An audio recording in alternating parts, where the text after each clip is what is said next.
हम लोग जो है फिजिक्स के पार्ट 2 का 11वां चैप्टर कर रहे थे, परमाणु की संरचना तथा स्पेक्ट्रमों की व्युत्पत्ति। कल तक हमने जो है क्या कर लिया था, रदरफोर्ड का मॉडल और उनकी कमियां देख ली थी। ठीक है, आज हम क्या करेंगे, बोहर का परमाणु मॉडल देखेंगे, या बोर का परमाणु मॉडल जिसे बोलते हैं।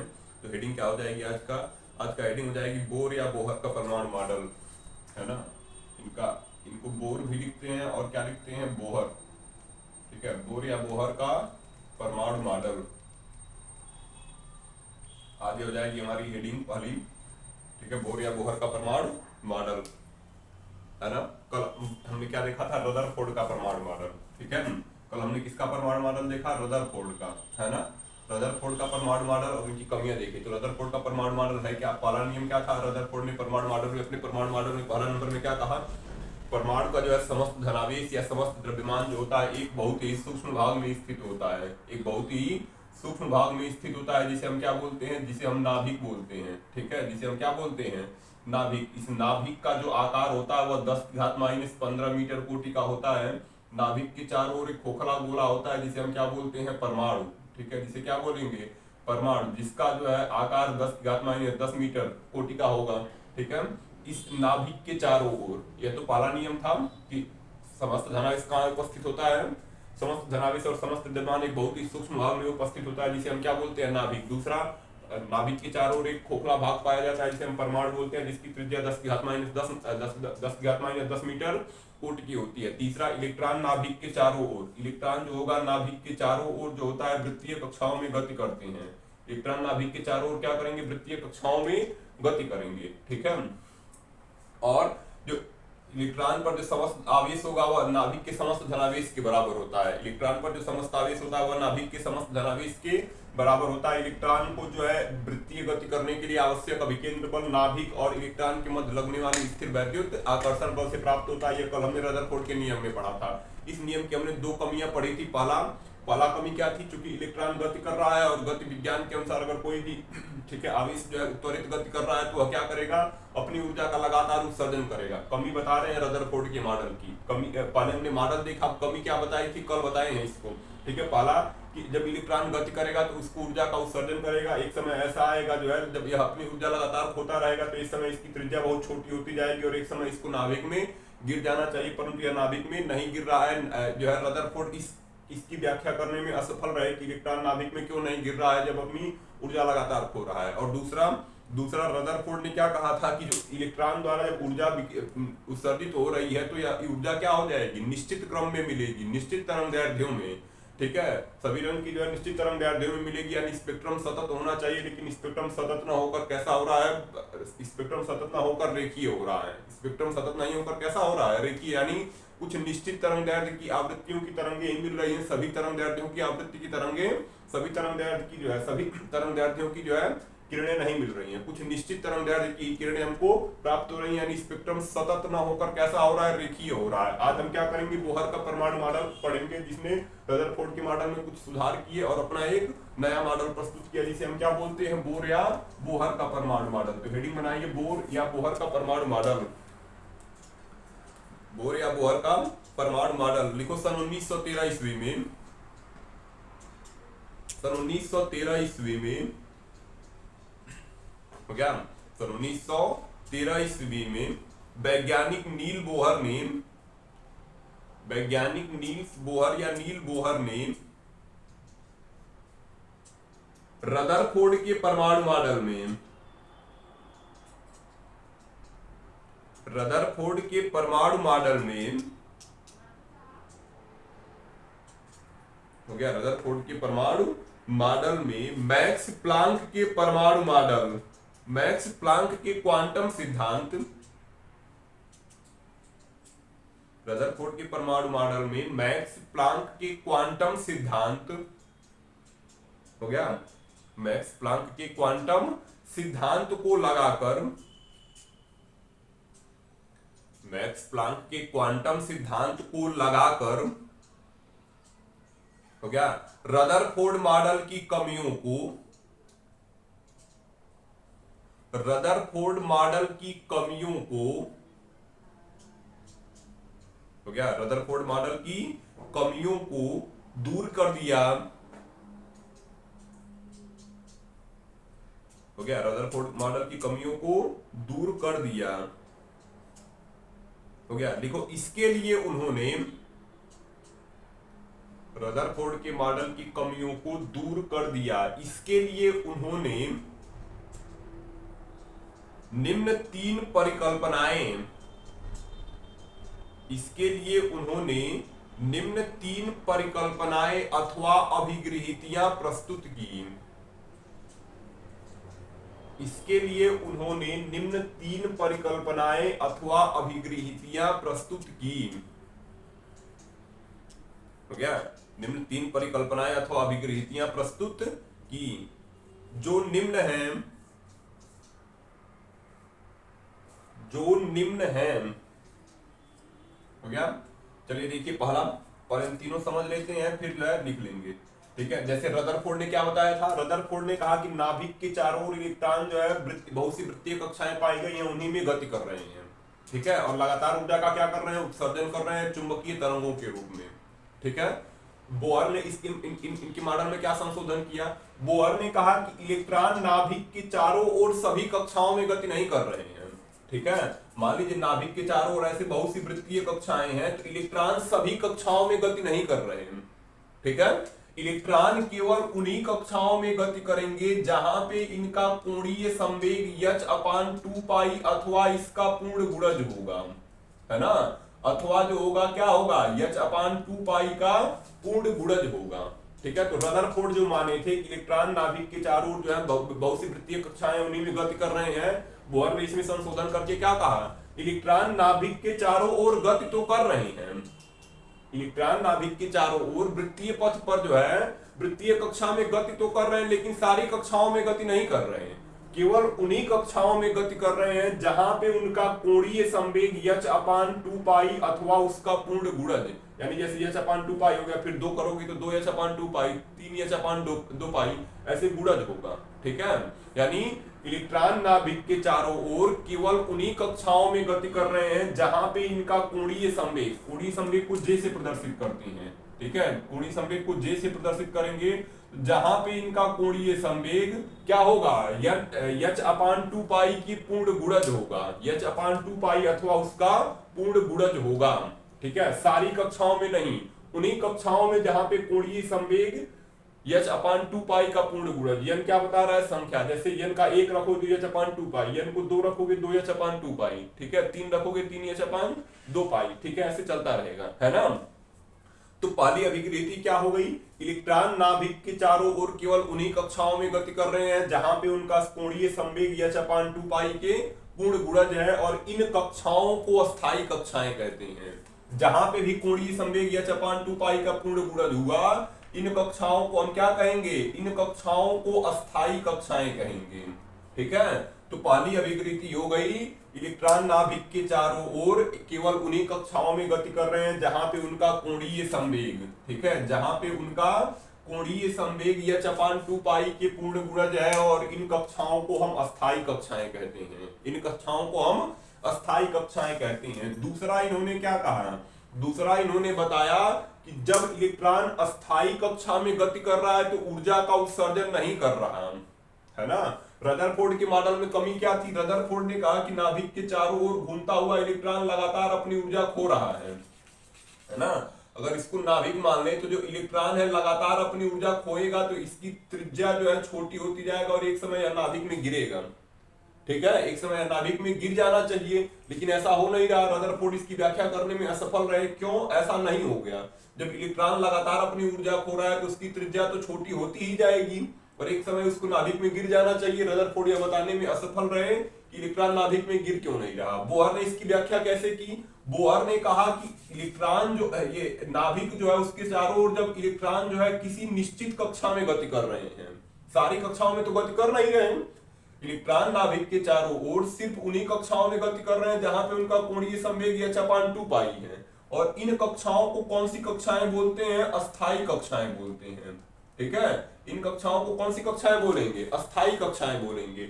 जब इलेक्ट्रॉन किसी अस्थायी कक्षा में गति कर रहा तो ऊर्जा निकाल ही नहीं रहा, मतलब ऊर्जा का उत्सर्जन कर ही नहीं रहा है, ठीक है। जब ऊर्जा का उत्सर्जन नहीं करेगा तो इसकी त्रिज्या छोटी नहीं होगी, वह अपनी उसी त्रिज्या पर उसी पथ पर गति करता रहेगा। इस प्रकार जो है रदरफोर्ड के मॉडल की इस कमी को दूर कर दिया गया कि इलेक्ट्रॉन जब ऊर्जा का उत्सर्जन करेगा तो नाभिक में क्यों नहीं गिरेगा। ठीक है, इन्होंने क्या कहा, इलेक्ट्रॉन जब अस्थायी कक्षा में घूम रहा है, अस्थायी कक्षाएं क्या है, जहां पे कोणीय संवेग h/2 पाई है। ठीक है, तो जब इलेक्ट्रॉन अस्थायी कक्षा में घूम रहा तो ऊर्जा नहीं निकाल रहा, इस कारण इसकी त्रिज्या छोटी नहीं हो रही और इलेक्ट्रॉन नाभिक में नहीं गिर रहा।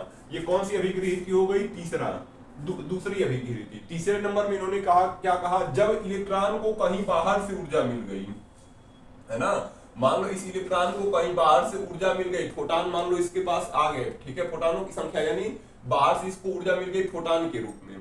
ठीक है, बाहर से ऊर्जा क्या हो गई, फोटान के रूप में मिल गई। अब इलेक्ट्रॉन के पास ऊर्जा अधिक हो गई तो इलेक्ट्रॉन करेगा क्या, इलेक्ट्रॉन अपनी अस्थायी कक्षा से कूद जाएगा अपनी ऊपर वाली कक्षा में। ठीक है, इलेक्ट्रॉन अपनी अस्थायी कक्षा से अपनी ऊपर वाली कक्षा में कूद गया। यह इलेक्ट्रॉन यहां पर कूद गया और यहां पे बहुत ही सूक्ष्म समय बिताया, 10⁻⁸ सेकेंड। कितने सेकेंड, 10⁻⁸ सेकेंड। फिर ऊर्जा का जो है इसी फोटान के रूप में उत्सर्जन कर देगा। ठीक है, जो ऊर्जा उसको मिली थी वह अगली कक्षा में कूद गया, वहां पे ऊर्जा का उत्सर्जन करके फिर अपनी नीचे वाली कक्षा में लौट आता है। ठीक है, और कितना ऊर्जा का उत्सर्जन करेगा, इन कक्षाओं के अंतर के बराबर।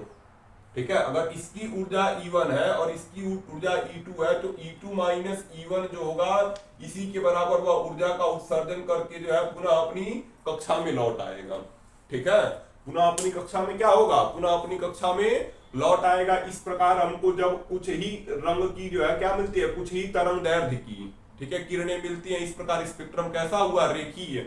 सभी रंगों की तरंगदैर्घ्य नहीं मिलती, कुछ रंगों की तरंगदैर्घ्य मिलती है। इस प्रकार स्पेक्ट्रम रेखीय हुआ, ना कि सतत। जो रदरफोर्ड बताने में असफल रहे कि स्पेक्ट्रम जो है रेखीय क्यों हो रहा है, सतत क्यों नहीं हो रहा।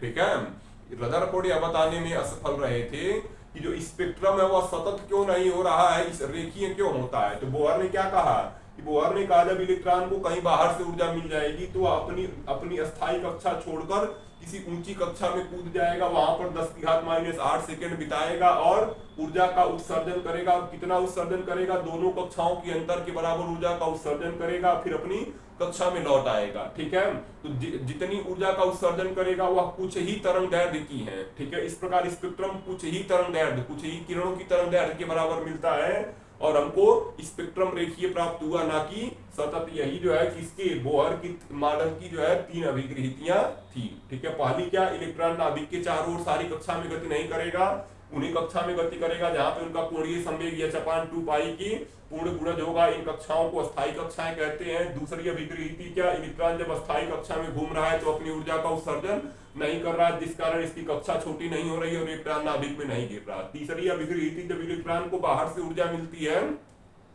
तो इलेक्ट्रॉन अपनी ऊंची वाली कक्षा में कूद जाएगा, वहां पे 10⁻⁸ सेकेंड बिताएगा, अपनी ऊर्जा जो है वैद्युत चुंबकीय तरंगों के रूप में खोएगा और फिर जो है नीचे वाली कक्षा में लौट आएगा। चूंकि यह ऊर्जा कुछ ही तरंगदैर्घ्य के रूप में खो रहा है, कुछ ही तरंगदैर्घ्य वाली किरणों के रूप में खो रहा है, इस प्रकार स्पेक्ट्रम रेखीय हुआ, ना कि सतत। यही 3 अभिक्रिया हमको लिखनी है। तो पहली अभिक्रिया लिखिए, देखो इलेक्ट्रॉन नाभिक के चारों ओर, अभिक्रिया में पहला नंबर लिखिए, इलेक्ट्रॉन नाभिक के चारों ओर केवल उन्हीं कक्षाओं में परिक्रमण कर सकते हैं। इलेक्ट्रॉन नाभिक के चारों ओर केवल उन्हीं कक्षाओं में परिक्रमण कर सकते हैं जिनमें उनका कोणीय संवेग, केवल उन्हीं कक्षाओं में परिक्रमण कर सकते हैं जिनमें उनका कोणीय संवेग h/2 पाई हो गया, जिनमें उनका कोणीय संवेग h/2 पाई अथवा इसका पूर्ण गुणज हो,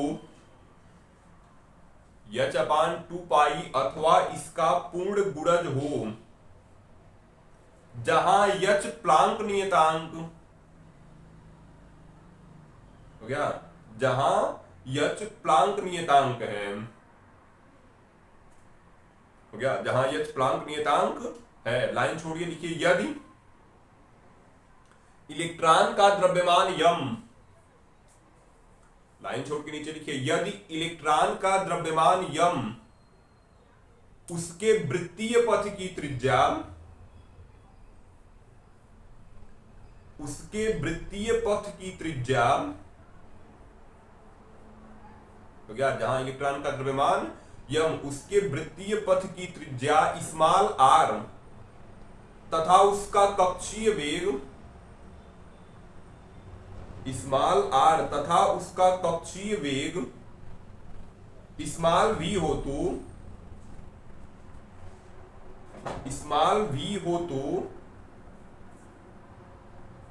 क्या, उसका कोणीय संवेग, स्मॉल वी हो तो उसका कोणीय संवेग, तो क्या, कोणीय संवेग को जे से प्रदर्शित कर रहे हैं। जे बराबर किसके है, एच अपान 2 पाई का पूर्ण गुणज है, एच अपान 2 पाई का पूर्ण गुणज है। अब कोणीय संवेग बराबर क्या होता है, कोणीय संवेग बराबर हो जाएगा, है ना, कोणीय संवेग बराबर जो होगा रेखीय संवेग, ठीक है, कोणीय संवेग बराबर सूत्र 11 में पढ़ते हैं, तो कोणीय संवेग बराबर हो जाएगा रेखीय संवेग गुणे आघूर्ण, ठीक है, रेखीय संवेग गुणे आघूर्ण। जे से प्रदर्शित करते हैं रेखीय संवेग को, पी से आघूर्ण हमारा आर है, आघूर्ण कितना है, आर है। अब चूंकि हम रेखीय संवेग बराबर जानते हैं, संवेग बराबर द्रव्यमान गुणे वेग, संवेग बराबर क्या होता है, द्रव्यमान गुणे वेग। इस प्रकार जे बराबर कितना हो जाएगा, यम भी, ठीक है, पी की जगह हम क्या लिखे, यम भी, और गुणे आर है, तो हम जे की जगह क्या रखेंगे, हम जे की जगह कितना रख सकते हैं, यम भी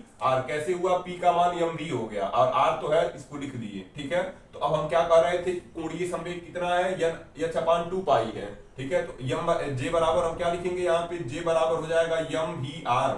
जे बराबर कितना हो जाएगा हमारा, जे बराबर हो जाएगा हमारा यम भी आर, और गुणे क्या होगा,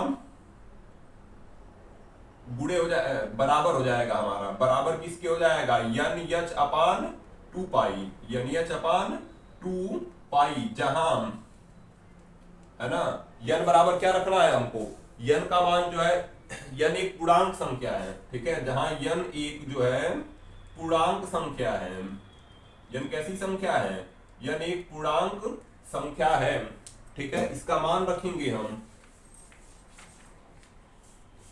यन बराबर कितना रखेंगे, यन बराबर हो जाएगा 1 2 3 4, ऐसे चलता रहेगा, ठीक है, यन बराबर क्या होगा, 1 2 3 4 होगा, ठीक है। इसे लिख लेंगे, लिखेंगे यन को, जो यन क्या है, मुख्य क्वांटम संख्या है ना, यन क्या है, यन को हम जो है मुख्य क्वांटम संख्या कहते हैं, ठीक है, तो लिखेंगे यन को मुख्य क्वांटम संख्या कहते हैं, मुख्य क्वांटम संख्या कहते हैं,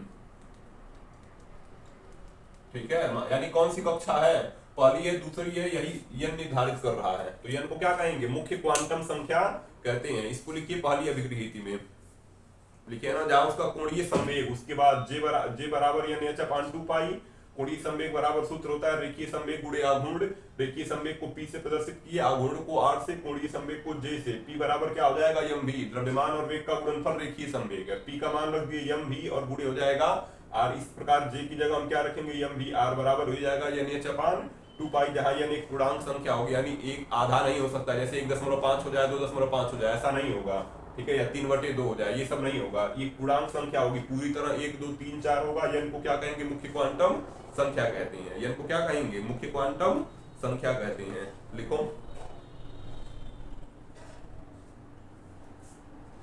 हो गया ना, यहां तक लिखिए, फिर नीचे लिखेंगे आगे,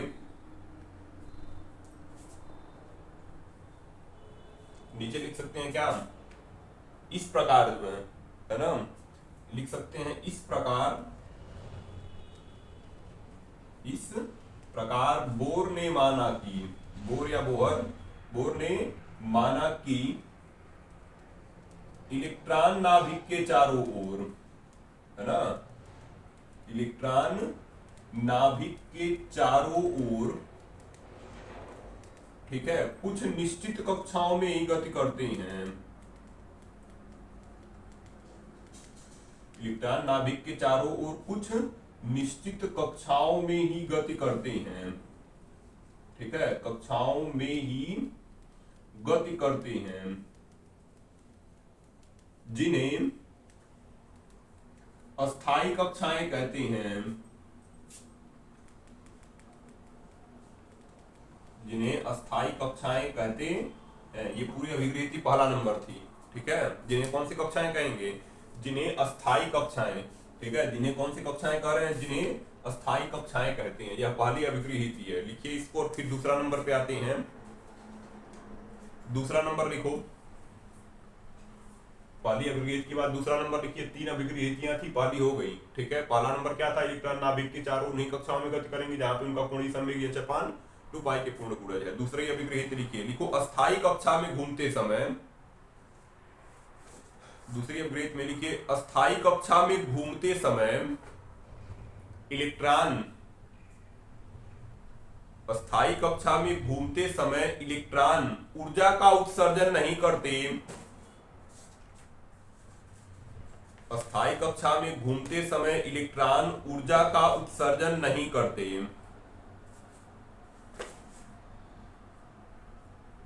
हो गया? इलेक्ट्रॉन ऊर्जा का उत्सर्जन नहीं करते। यद्यपि ऊर्जा का उत्सर्जन नहीं करते, यद्यपि उनमें अभिकेंद्र त्वरण होता है। यद्यपि उनमें अभिकेंद्र त्वरण होता है। हो गया? यद्यपि उनमें अभिकेंद्र त्वरण होता है, अतः परमाणु का अस्थायित्व, यानी इलेक्ट्रॉन नाभिक में गिरेगा नहीं। क्यों? क्योंकि ऊर्जा का जब उत्सर्जन नहीं होगा, जब नाभिक के चारों ओर इलेक्ट्रॉन जो है निश्चित कक्षा में गति कर रहे हैं और इसमें अपनी ऊर्जा खो नहीं रहे हैं, तो इनकी ऊर्जा लगातार उतनी बनी रही है, जिस कारण इसकी त्रिज्या छोटी नहीं हो रही है, जिस कारण इसकी त्रिज्या छोटी नहीं हो रही है, जो रदरफोर्ड में समस्या थी, ठीक है। क्यों? क्योंकि इलेक्ट्रॉन ऊर्जा जब निकाल ही नहीं रहे हैं तो उसी ऊर्जा से लगातार गति करेंगे तो त्रिज्या छोटी नहीं होगी, इलेक्ट्रॉन नाभिक में नहीं गिरेगा, परमाणु का अस्थायित्व बना रहेगा, ठीक है। तो क्या लिखे थे?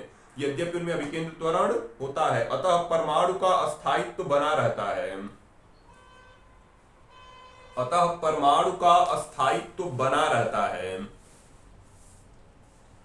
हो गया? अतः परमाणु का अस्थायित्व बना रहता है। तीसरा नंबर लिखिए, तीसरी अभिग्रहित। दूसरा हो गया ना, दूसरा हो गया, हम तीसरा नंबर करेंगे। तीसरी अभिग्रहित में लिखिए, देखो जब परमाणु को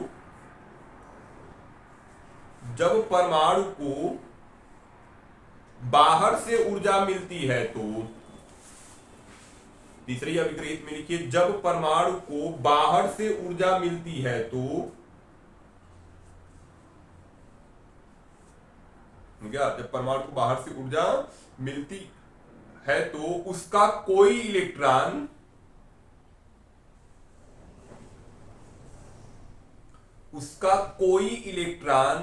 अपनी निश्चित कक्षा को छोड़कर, उसका कोई इलेक्ट्रॉन अपनी निश्चित कक्षा को छोड़कर, हो गया? अपनी निश्चित कक्षा को छोड़कर किसी ऊंची कक्षा में चला जाता है। किसी ऊंची कक्षा में चला जाता है। हो गया? किसी ऊंची कक्षा में चला जाता है। परमाणु की यह अवस्था, परमाणु की यह अवस्था उत्तेजित अवस्था कहलाती है। हो गया? परमाणु की यह अवस्था उत्तेजित अवस्था कहलाती है। देखो, इलेक्ट्रॉन ऊंची कक्षा में, इलेक्ट्रॉन ऊंची कक्षा में केवल 10⁻⁻8 सेकेंड, हो गया? इलेक्ट्रॉन ऊंची कक्षा में केवल 10⁻⁻8 सेकेंड तक ठहर कर, 10⁻⁸ सेकेंड तक ठहर कर तुरंत नीची कक्षा में, तुरंत नीची कक्षा में, हो गया? तुरंत नीची कक्षा में वापस लौटता है। तुरंत नीची कक्षा में वापस लौटता है। हो गया? तथा लौटते समय, तुरंत नीची कक्षा में वापस लौटता है तथा लौटते समय वैद्युत चुंबकीय तरंगों के रूप में तथा लौटते समय वैद्युत चुंबकीय तरंगों के रूप में ऊर्जा उत्सर्जित करता है तथा लौटते समय वैद्युत चुंबकीय तरंगों के रूप में ऊर्जा उत्सर्जित करता है। हो गया, ऊर्जा उत्सर्जित करता है। अब लाइन छोड़ के लिखो, यदि, लाइन छोड़िए और लिखिए आगे, यदि ऊंची कक्षा में इलेक्ट्रॉन की ऊर्जा, यदि ऊंची कक्षा में इलेक्ट्रॉन की ऊर्जा, हो गया, यदि ऊंची कक्षा में इलेक्ट्रॉन की ऊर्जा E2 तथा नीची कक्षा में E1 हो तो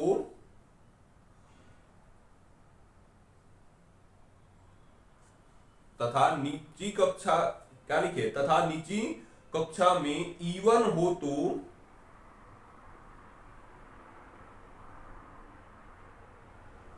हो गया, E1 हो तो उत्सर्जित तरंगों की आवृत्ति, उत्सर्जित तरंगों की आवृत्ति,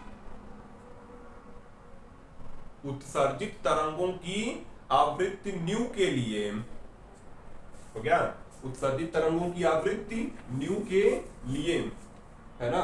क्या कर रहा है, या नाभिक हो गया, ठीक है, मान लो, या जो है इलेक्ट्रॉन पहले इस कक्षा में चक्कर लगा रहा था, ठीक है, जहां पे जो है इसकी ऊर्जा कितनी है, E1 इस कक्षा की, ठीक है। अब इसको बाहर से इलेक्ट्रॉन को ऊर्जा मिल गई थी, इसको बाहर से कितनी ऊर्जा मिल गई है, ठीक है, H है ना, इसको बाहर से ऊर्जा मिल गई है, या कूद कर कहां चला गया है, E2 कक्षा में चला गया है, ठीक है। इसको बाहर से क्या मिली है, बाहर से ऊर्जा फोटॉन के रूप में मिल गई है, ऊर्जा जो है किस रूप में मिली है, फोटॉन के रूप में। इलेक्ट्रॉन कूद गया इस कक्षा में, यहाँ पे कितना समय बिताया है, 10⁻⁸ सेकेंड बिताया है, और फिर वापस आएगा, ठीक है। तो कह रहे हैं नीची कक्षा की जो ऊर्जा है वह E1 है, और ऊंची कक्षा की ऊर्जा कितनी है, E2 है। तो अब जो ऊर्जा उत्सर्जित हुई, जब नीचे आएगा तो ऊर्जा का किस रूप में उत्सर्जन कर रहा है, चुंबकीय तरंगों के रूप में, ठीक है। उत्सर्जित ऊर्जा की आवृत्ति कितनी है, न्यू, उत्सर्जित ऊर्जा की आवृत्ति कितनी है, न्यू, तो या उत्सर्जित कर रहा है, उत्सर्जित ऊर्जा, ठीक है, ऊर्जा का क्या कर रहा है, उत्सर्जित ऊर्जा है ये, है ना, उत्सर्जित ऊर्जा हो जाएगी। अब क्या होगा, ऊर्जा का उत्सर्जन करेगा, तो कह रहा है कि अगर न्यू आवृत्ति की ऊर्जा उत्सर्जित कर रहा है तो क्या हो जाएगा, H न्यू बराबर हो जाएगा E2 माइनस E1, ठीक है। H न्यू बराबर क्या होगा, E2 माइनस E1, तो न्यू बराबर क्या आएगा, न्यू बराबर हो जाएगा हमारा E2, न्यू बराबर क्या होगा, न्यू बराबर हो जाएगा E2 माइनस E1 और बटे H, E2 माइनस E1 बटे H, जहां E2 क्या थी, ऊंची कक्षा की ऊर्जा, है ना, E2 क्या है, ऊंची कक्षा की ऊर्जा है, ठीक है, ऊंची कक्षा की ऊर्जा, ठीक है, और E1 क्या है, नीची कक्षा की ऊर्जा, ठीक है, E1 क्या है, नीची कक्षा की ऊर्जा है, ठीक है। अब इस आवृत्ति को ही, जो आवृत्ति मिली है, इसे ही हम क्या कहते हैं, इस आवृत्ति को ही जो है हम बोहर का आवृत्ति प्रतिबंध कहते हैं, ठीक है। तो नीचे लिखेंगे इस समीकरण को, कौन से, ये वाला, ठीक है, इसे हम लिखेंगे इस समीकरण को, इस समीकरण को बोहर का आवृत्ति प्रतिबंध कहते हैं, हो गया ना, इस समीकरण को बोहर का आवृत्ति प्रतिबंध कहते हैं, ठीक है। लिखिए इसको, इस समीकरण को बोहर का आवृत्ति प्रतिबंध कहते हैं। इसको लिखने के बाद फिर नीचे लिखेंगे, नीचे लिखिए परमाणु से ऊर्जा, इसके नीचे लिखेंगे, लिखिए परमाणु से ऊर्जा, हो गया, परमाणु से ऊर्जा का उत्सर्जन तभी होता है, परमाणु से ऊर्जा का उत्सर्जन तभी होता है जब इलेक्ट्रॉन किसी निश्चित ऊंची कक्षा में, निश्चित ऊंची कक्षा से परमाणु से ऊर्जा का उत्सर्जन तभी होता है जब इलेक्ट्रॉन किसी निश्चित ऊंची कक्षा से, हो गया, निश्चित ऊंची कक्षा से निश्चित नीची कक्षा में लौटता है। निश्चित नीची कक्षा में लौटता है। अतः किसी परमाणु से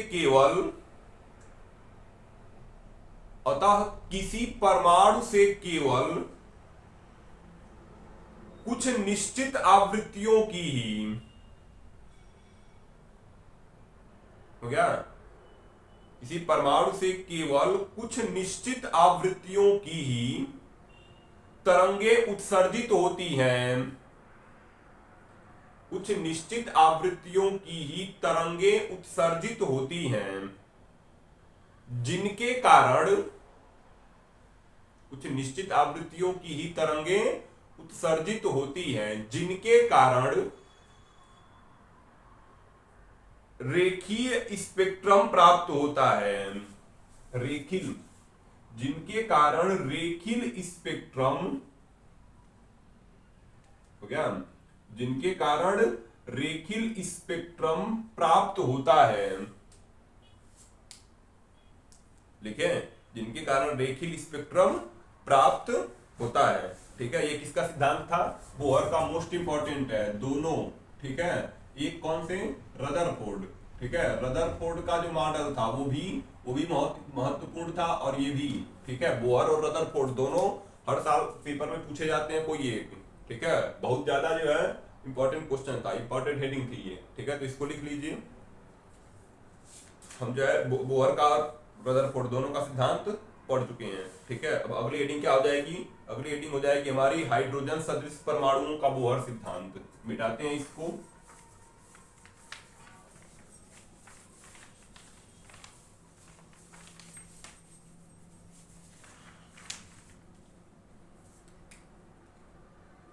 हेडिंग बनाइए हमारी हाइड्रोजन सदृश परमाणुओं का, सदृश परमाणुओं का बोहर सिद्धांत, है ना। हेडिंग अगली बनाएंगे हाइड्रोजन सदृश परमाणुओं का बोहर सिद्धांत। लिखिए इसको।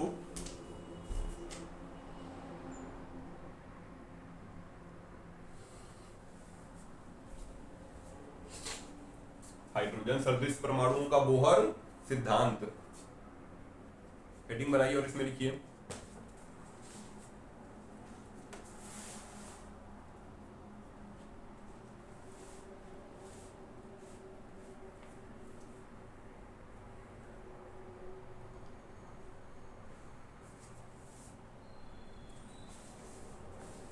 हेडिंग करिए और इसमें लिखिए,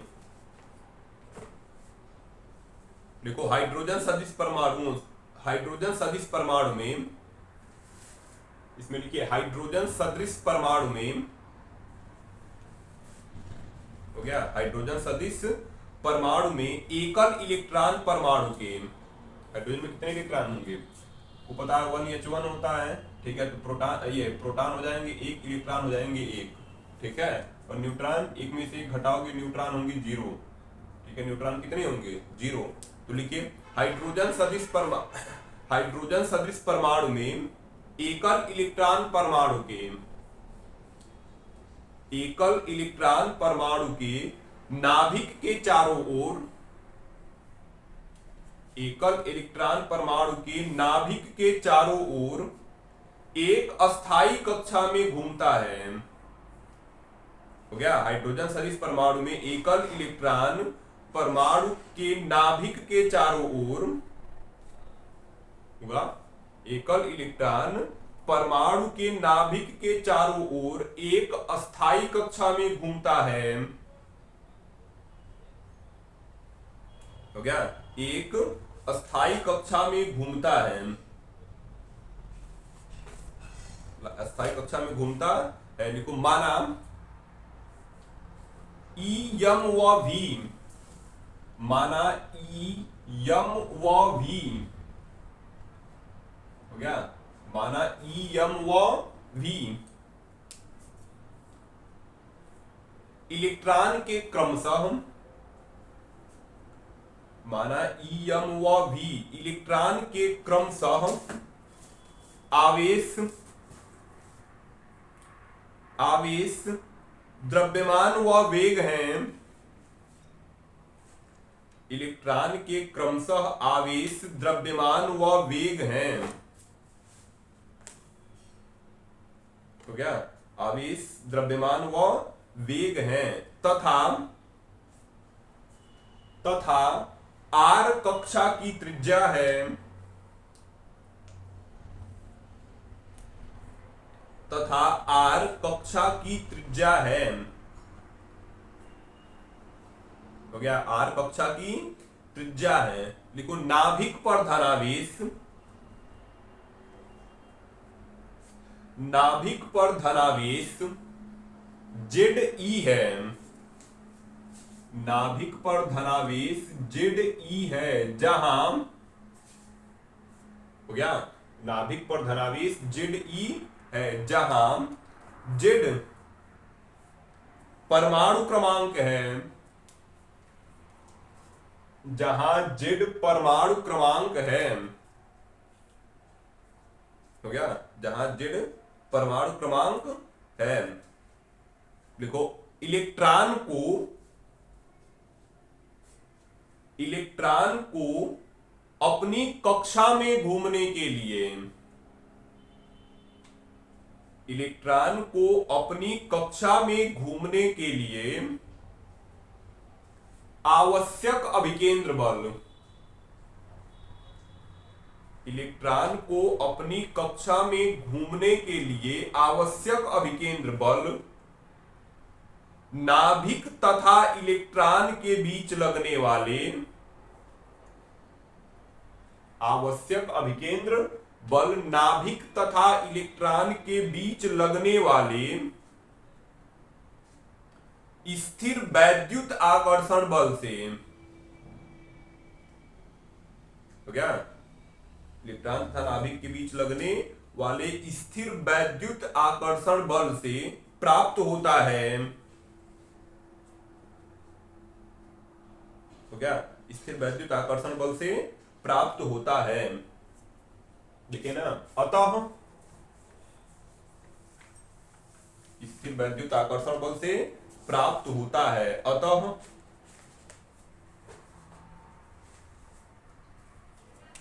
देखिए ये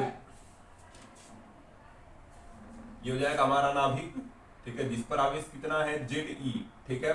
अब नाभिक के चारों ओर जो है यह एक अस्थायी कक्षा है, नाभिक के चारों ओर यह क्या है, एक अस्थायी कक्षा है, जिसमें जो है कोई इलेक्ट्रॉन क्या कर रहा है,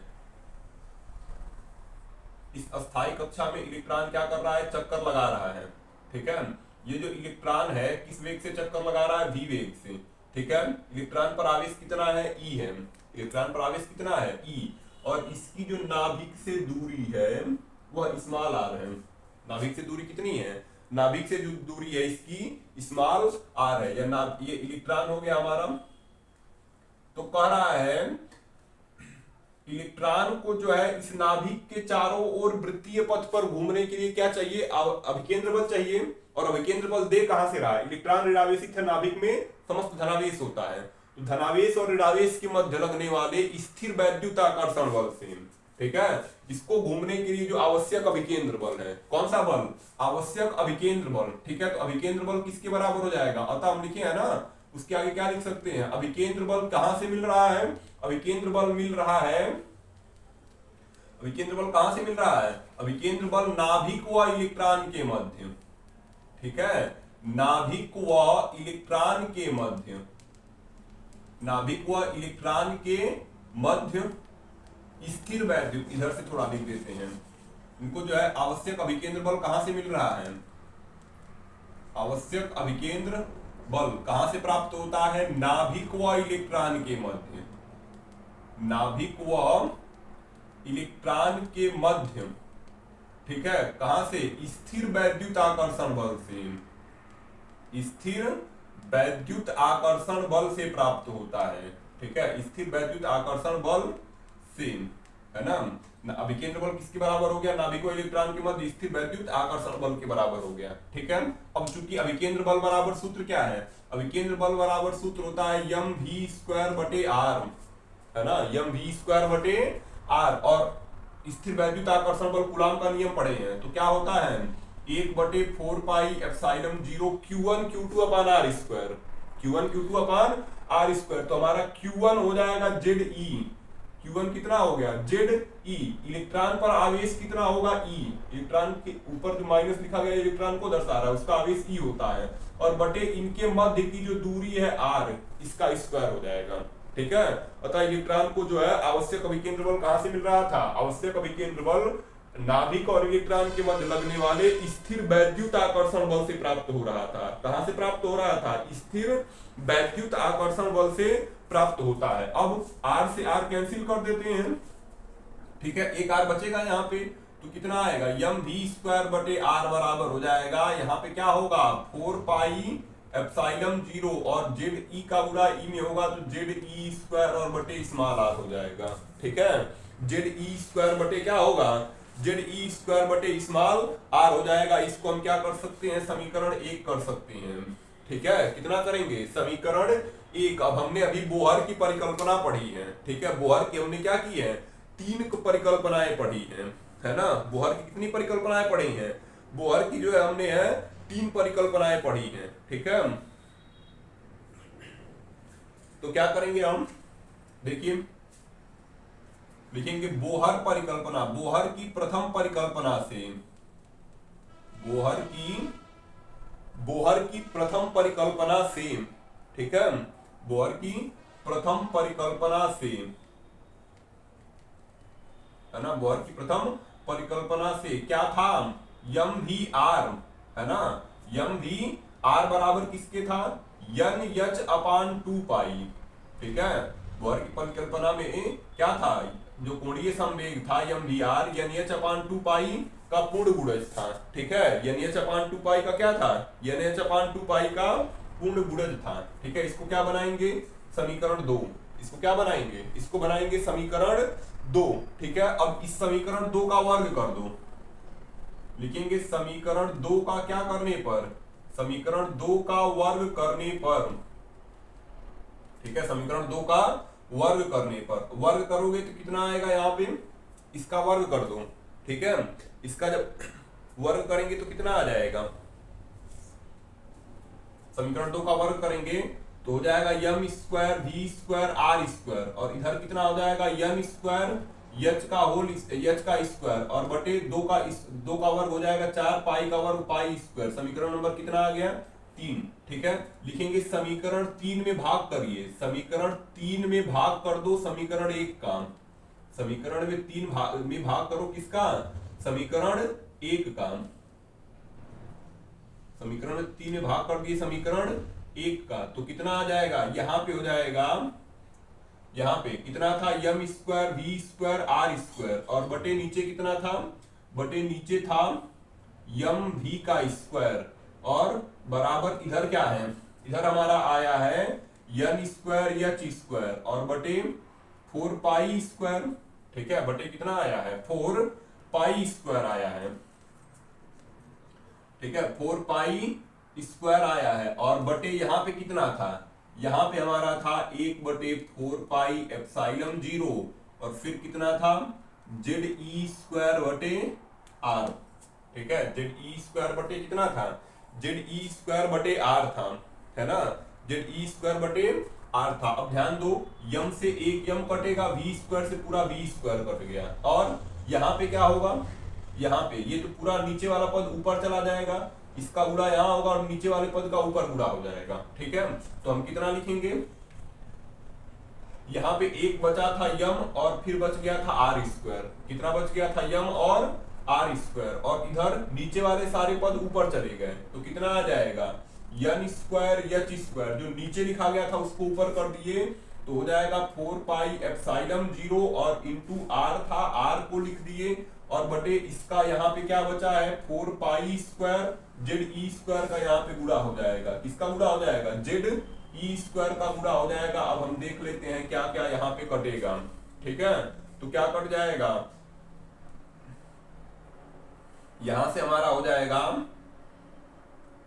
देखिए 4 से 4 कट गया, 1 पाई से 1 पाई कट जाएगा, ठीक है। बाकी तो वही है, यहां पे ध्यान दो, 1 आर से इसके 1 आर को काटेंगे तो कितना आएगा, यम आर बराबर हो जाएगा एन स्क्वायर एच स्क्वायर, और यहाँ पे क्या हुआ एप्सिलॉन 0, और बटे नीचे कितना आएगा, नीचे हो जाएगा पाई, नीचे कितना होगा 1 पाई बचेगा क्योंकि एक ही पाई यहां से कटा था, पाई और Z E square, Z E square. हमको यह पता करना है कि दूरी जो है नाभिक की इलेक्ट्रॉन से जो चक्कर लगा रहा है कितनी दूरी पर चक्कर लगा रहा है। तो आर बराबर कितना आ जाएगा, यम को कर देंगे नीचे, यम को कहां करेंगे, यम को जो है हम नीचे कर देंगे, तो कितना आ जाएगा आर बराबर हो जाएगा N square H square epsilon 0 और बटे यम आर नहीं पाई हो जाएगा यम पाई और जेड ई स्क्वायर, ठीक है। कितना हो जाएगा, यम पाई जेड ई स्क्वायर हो जाएगा, ठीक है। या हम क्या लिख सकते हैं, आर बराबर लिख सकते हैं एन स्क्वायर को बाहर कर दो, यहाँ पे क्या आएगा एच स्क्वायर एप्सिलॉन 0 और बटे पाई हो जाएगा, बटे हो जाएगा पाई यम, है ना, पाई यम जेड ई स्क्वायर, आगे पीछे लिख सकते हैं ना यम पाई को, ठीक है, गुणे में है आगे पीछे कर सकते हैं। तो जेड ई स्क्वायर यही जो है उस कक्षा की त्रिज्या के लिए व्यंजक है, यही क्या हो जाएगा, यही जो है इलेक्ट्रॉन नाभिक से कितनी दूर पर चक्कर लगा रहा है उसके लिए व्यंजक हो जाएगा। तो इसको लिखेंगे और देखेंगे क्या, ये तो सारा मान नियत है, इसमें क्या होगा, एन स्क्वायर को छोड़ो बाकी सारा मान नियत है। एच क्या है, ये हमारा एच है ना, एच स्क्वायर, ठीक है। एच क्या है, प्लांक नियतांक, एप्सिलॉन 0 क्या है, निर्वात की वैद्युतशीलता, पाई तो पाई होगा, इसका मात्रक फिक्स है, यम क्या है, इलेक्ट्रॉन का द्रव्यमान, जेड परमाणु क्रमांक, ई जो है इलेक्ट्रॉन पर आवेश, ठीक है। अब हाइड्रोजन के लिए तो जेड का मान 1 हो जाएगा, इलेक्ट्रॉन का द्रव्यमान भी फिक्स है, इलेक्ट्रॉन पर आवेश भी फिक्स है। तो यहां तक लिखिए, फिर इसका आगे देखते हैं, इसको लिखिए,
हो गया, इसको मिटाते हैं आगे।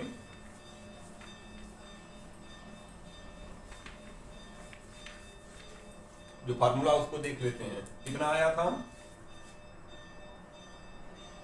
आर बराबर आया है एन स्क्वायर और फिर हमारा आया है H square epsilon 0, H square epsilon 0 और फिर पाई यम जेड ई स्क्वायर, पाई यम जेड ई स्क्वायर, ठीक है। तो लिख लेंगे जहां एन क्या है, मुख्य क्वांटम संख्या, ठीक है, जहां एन क्या है, मुख्य क्वांटम संख्या, ठीक है, एन क्या है, मुख्य क्वांटम संख्या, और ये एच क्या है, एच जो है प्लांक नियतांक, ठीक है, एच क्या है, एच जो है हमारा प्लांक नियतांक है, एप्सिलॉन 0 क्या है, निर्वात की वैद्युतशीलता, चाहो तो सबके मान लिखते जा सकते हो, ठीक है। एच का जो मान होगा वो कितना होगा, 6.6 गुणे 10⁻³ 34, और फिर क्या joule into second, joule into second, और फिर एप्सिलॉन 0 क्या है, निर्वात की वैद्युतशीलता, ठीक है, निर्वात की वैद्युतशीलता, ठीक है। इसका भी मान फिक्स होता है, कितना होता है 8.85 गुणे 10⁻12 कूलम स्क्वायर प्रति न्यूटन मीटर स्क्वायर, ठीक है। और क्या बचा है, पाई का तो मान जानते ही हैं, ठीक है। यम क्या है, द्रव्यमान, इलेक्ट्रॉन का क्या हो जाएगा, इलेक्ट्रॉन का द्रव्यमान हो जाएगा, ठीक है, इलेक्ट्रॉन का क्या हो गया, द्रव्यमान, इसका भी मान जानते हैं 9.1 ठीक है, कितना 9.1 गुणे 10⁻31 किग्राम, ठीक है।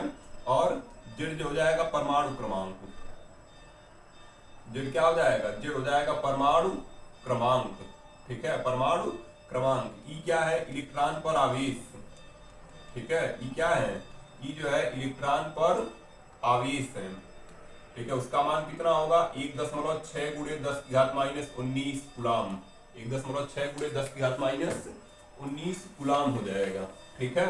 और आगे क्या लिख सकते हैं, हम क्या लिख सकते हैं, हाइड्रोजन के लिए इंडिकेट करके लिख सकते हैं, है ना, इंडिकेट करके क्या लिख सकते हैं, हाइड्रोजन के लिए, हाइड्रोजन के लिए क्या होगा, हाइड्रोजन के लिए जेड बराबर 1 हो जाएगा।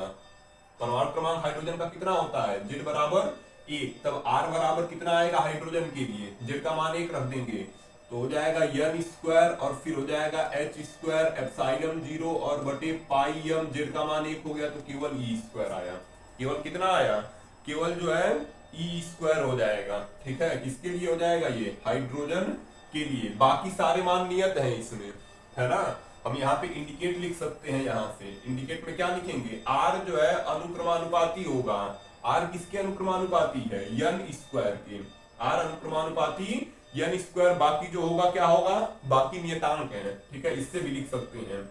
r क्या है, इंडिकेट में लिखेंगे r अनुक्रमानुपाती n स्क्वायर, जहां ये जो बाकी बचा है n स्क्वायर को छोड़ो, ये बाकी नियत मान है, बाकी क्या है, नियतांक है, यानी बाकी h स्क्वायर एप्सिलॉन 0 बटे पाई m जेड ई स्क्वायर नियतांक है, क्या है, नियतांक है, ठीक है। इसको लिखिए और फिर नीचे लिखेंगे, ये लिख लीजिएगा इंडिकेट में, इसको लिखने वाले इंडिकेट लिखिए r अनुक्रमानुपाती m स्क्वायर, बाकी सभी सारे मान क्या है, नियतांक है, बाकी सारे मान क्या है, बाकी सारे मान नियतांक है। अतः हम क्या लिखेंगे इससे,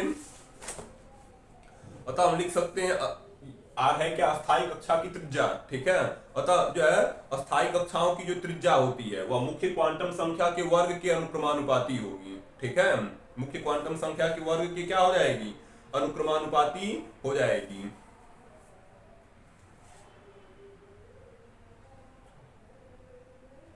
यहां तक लिखिए, फिर इसके नीचे लिख लीजिए,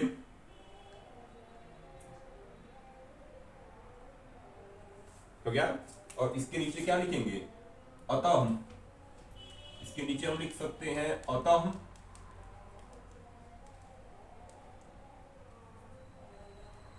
अस्थायी कक्षा की त्रिज्या, अस्थायी कक्षा की, अतः अस्थायी कक्षा की त्रिज्या किसी विशेष, है ना, अतः अस्थायी कक्षा की त्रिज्या किसी विशेष परमाणु के लिए, किसी विशेष परमाणु के लिए, है ना, उसकी, किसी विशेष परमाणु के लिए उसकी मुख्य क्वांटम संख्या, हो गया, किसी विशेष परमाणु के लिए उसकी मुख्य क्वांटम संख्या, मुख्य क्वांटम संख्या के वर्ग के, मुख्य क्वांटम संख्या के वर्ग के अनुक्रमानुपाती होती है ना, अनुक्रमानुपाती होती है, ठीक है, मुख्य क्वांटम संख्या के वर्ग के अनुक्रमानुपाती होती है। अतः नीचे आगे देखेंगे,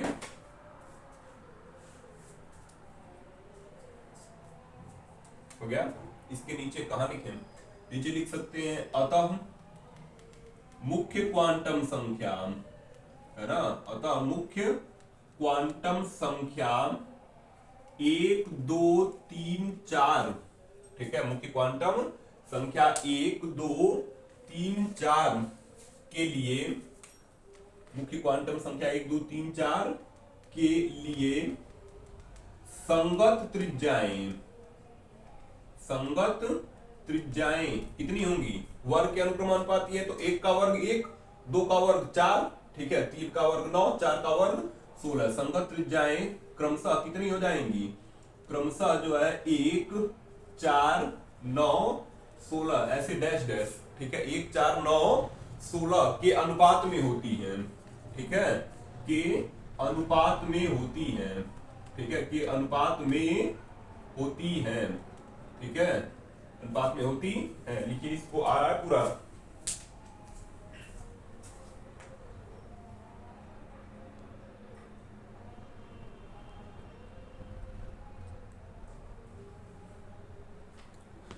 हो गया कि अनुपात में होती है। हम बोल देते हैं फिर से, अतः अस्थायी कक्षा की त्रिज्या किसी विशेष परमाणु के लिए उसकी मुख्य क्वांटम संख्या के वर्ग के अनुक्रमानुपाती होती है। अतः मुख्य क्वांटम संख्या 1, 2, 3, 4 के लिए संगत त्रिज्याएं क्रमशः 1, 4, 9, 16। कैसे? मुख्य क्वांटम संख्या 1 होगी तो इसके वर्ग के अनुक्रमानुपाती है, तो r का मान 1 के लिए तो 1 हो जाएगा, लेकिन अगर यहाँ पे 2 हुआ तो यह 4 हो जाएगा, अगर यहाँ पे 3 हुआ तो यह 9 हो जाएगा, 4 हुआ तो 16 हो जाएगा, कि अनुपात में होती है। इस प्रकार हमने इस r का मान निकाल लिया। ठीक है, r का जो है फार्मूला निकाल दिया, इससे r हम पता कर सकते हैं। कल क्या करेंगे? कल वेग के लिए व्यंजक प्राप्त करेंगे और इलेक्ट्रॉन किस ऊर्जा से गति कर रहा था। आज हमने पथ की त्रिज्या के लिए निकाल लिया है, कल वेग के लिए और इसकी जो ऊर्जा थी उसके लिए व्यंजक प्राप्त कर लेंगे। ठीक है, ऊर्जा और ये जो वेग है उसके लिए व्यंजक कल प्राप्त कर लेंगे। किसको कर